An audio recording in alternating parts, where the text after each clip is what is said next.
comfort. We like to be warm in the winter, and we like to be cool in the summer. And we need, shelter, obviously. I'll put this under the category of materialism. We can abuse creature comforts.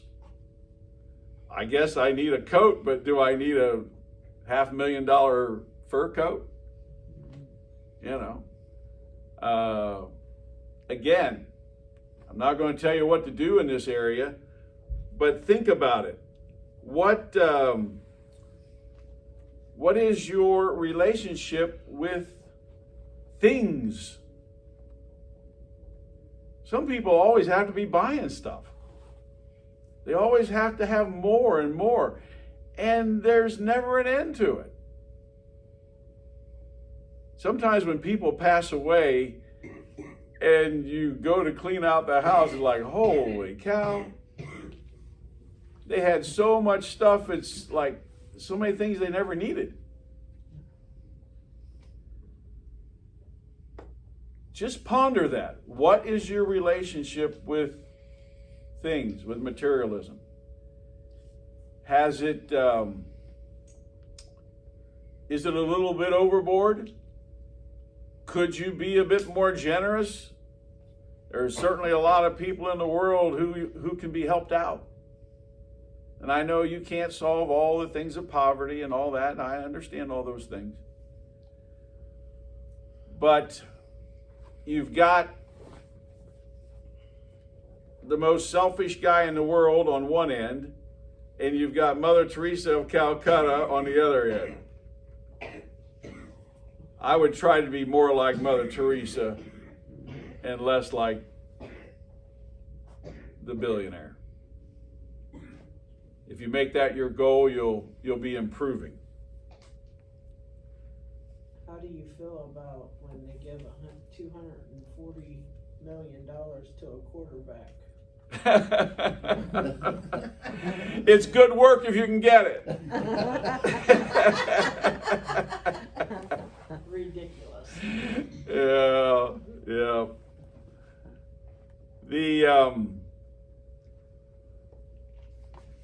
But when it comes to money, as we said earlier, Jesus said it's really hard for a rich person to enter the kingdom of heaven.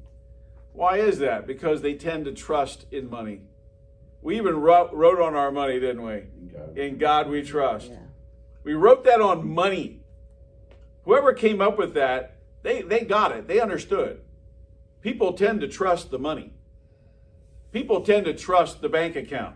They tend to trust the wealth instead of putting their trust in God. And St. Paul says, the love of money is the root of all evil. Not money. We need money. But the love of money instead of the love of God. Oh, I guess I'll tell you one quick story.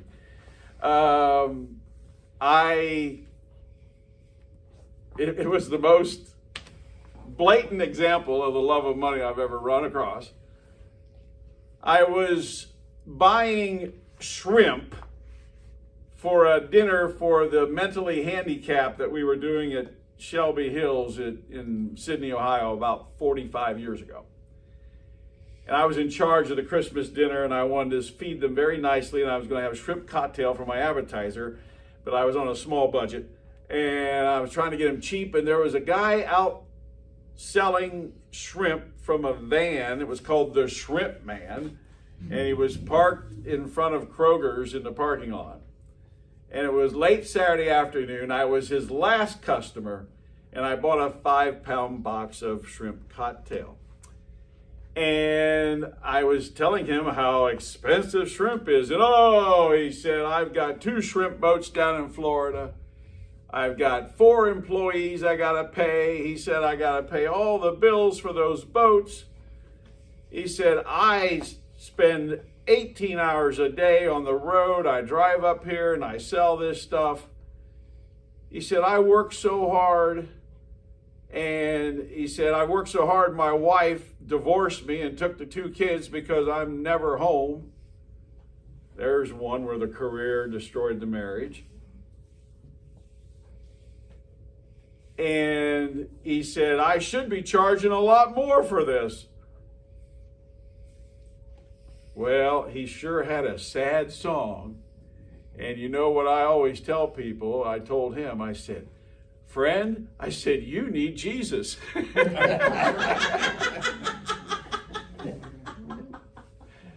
Oh, he said, oh no.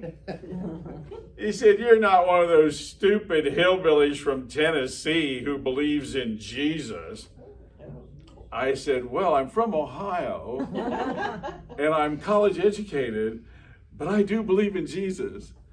He said, the only reason you believe in Jesus is because you have nothing here. You have to believe in heaven, in pie in the sky, because you don't have crap here. And I tried to reason with the man, but he said, I'll show you. He reached underneath the carpet and he pulled out cash. He went into the glove box and he pulled out cash. He went into the freezer and he pulled out cold cash. And he had been hiding money. He only took cash. He had been hiding money all day long in case somebody robbed him, he would not lose it all. And he had his fist completely filled with money. And he put it right in front of my face.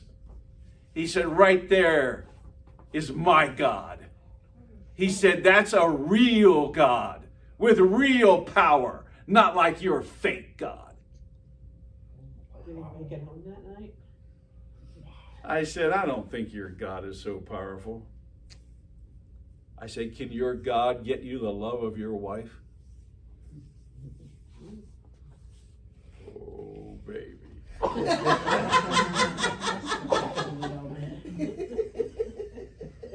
We went back and forth for the next 45 minutes. And I couldn't get him to change his mind, but maybe he'll think about it later. This was like 45 years ago. But there's a guy who just said, that's my God. It buys me what I want. But it really didn't satisfy him, because when I first met him, all he was complaining and complaining. He wasn't happy about life. His money wasn't making him happy. And you know as well as I do that money has never made anybody happy. True happiness in this life and in the next life is in relationships. A relationship with God and a relationship with your neighbor. Because that's where you find love. And love is the fulfillment of a human being's life. Amen, brother. Amen. Good job. It was worth coming just for that one.